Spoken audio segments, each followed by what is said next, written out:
Alabado sea Jesucristo y María Inmaculada. Bienvenidos a este tercer domingo de Pascua. Vamos a leer el Evangelio de San Lucas, versículos 24, 35 al 38. Estamos aún en la temporada de la catequesis mistagógica. Y mistagógica quiere decir iniciar a alguien, enseñar a alguien, encaminar a alguien por los misterios de Dios, por el misterio de la fe. En específico, a las personas que fueron bienvenidas en la iglesia durante la temporada de Pascua, aquellas personas que apenas son recién bautizados o recién en comunión plena con la iglesia. Poco a poco la iglesia nos da estas catequesis para describir y para poder iniciar a la persona en los misterios de Dios y de nuestra fe.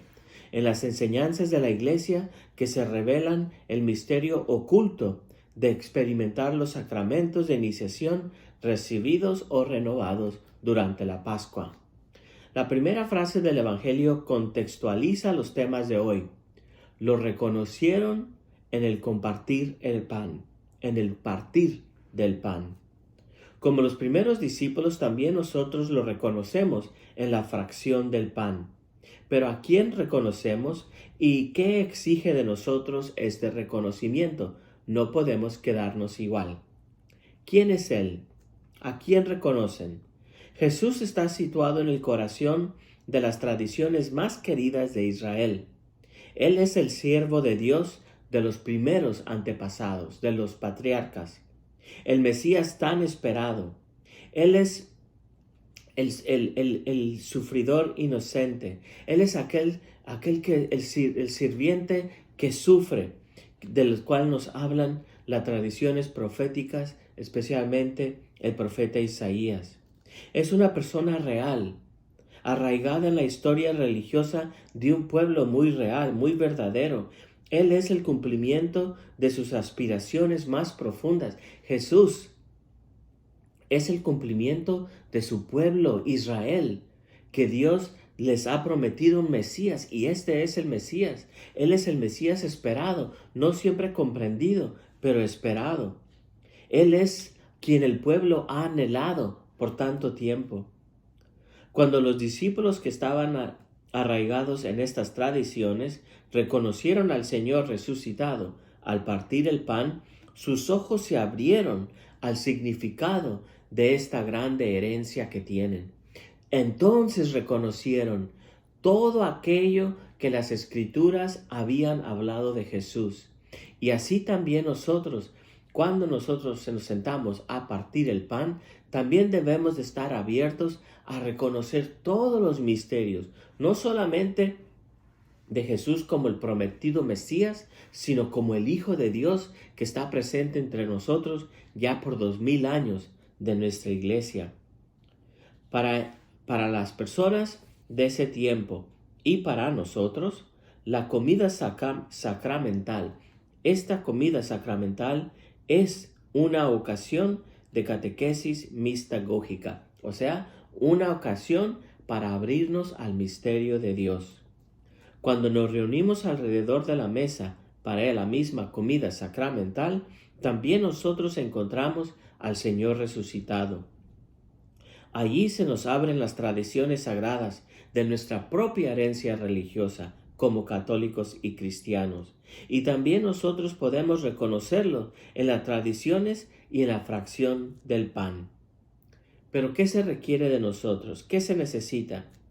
Para encontrar al Señor resucitado en la ruptura del pan, en la ruptura del pan y en la ruptura de la palabra, si nosotros queremos reconocer al Señor partiendo el pan y partiendo la palabra, necesitamos corazones dóciles y dispuestos a abrazar el significado más profundo de nuestra herencia religiosa. Necesitamos corazones que hayan sido purificados en el amor de Dios, corazones que se han sido totalmente transformados por el Señor resucitado. ¿Por qué? Porque si nosotros profesamos una fe, pero no somos verdaderamente fieles, entonces somos mentirosos. No podemos profesar una fe y no ser verdaderamente fieles a nuestra tradición, a nuestra historia, a nuestras costumbres. Se nos requiere una respuesta de fidelidad a nuestra fe. ¿Qué significa ser fiel hoy? ¿Y qué exige de nosotros el mandamiento del amor? Jesús no se apartó de aquellos que le estaban más cerca de él y aún no lo entendían. En cambio, Jesús les ayuda a reconocerlo. Hoy les pide un pedazo de pescado que le den de comer.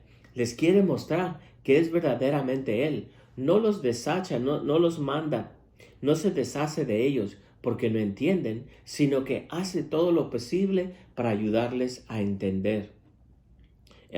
Jesús los llama y los invitó a una comunión aún más íntima. El mandamiento del amor no exige nada menos de nosotros. Debemos amar a los que están lejos y a los que están cerca, a los que podrían rechazarnos y a los que nos malinterpretan. Debemos amar totalmente como ama Dios. Habiendo reconocido al Señor resucitado, nosotros, como las personas descritas en la primera lectura, debemos vivir una vida reformada, abrirnos al cambio. Habiendo reconocido al Señor resucitado, nosotros, como el pueblo al que se dirige la segunda lectura, debemos ser obedientes al mandamiento de amor de Dios. Y habiendo reconocido al Señor resucitado, nosotros, como los discípulos en el Evangelio, debemos predicar la buena nueva del perdón de Dios a todas las naciones. Hay todavía entre nosotros mucha gente que no conoce el nombre de Jesús y que no conoce el poder del nombre de Jesús. La fe pascual nos asegura que todo esto es posible, que la vida nueva en la resurrección hace posible lo que antes era imposible, que el Señor nos puede abrir las mentes, nos ayuda a entender y nos impulsa a salir de nuestras cuevas, nos impulsa a salir de nuestro miedo a enseñar en el nombre del Señor Jesucristo. La oración del Salmo ha sido contestada. Dios ha mirado favorablemente a todo su pueblo y el misterio pascual se desarrolla entre nosotros. Dios los bendiga.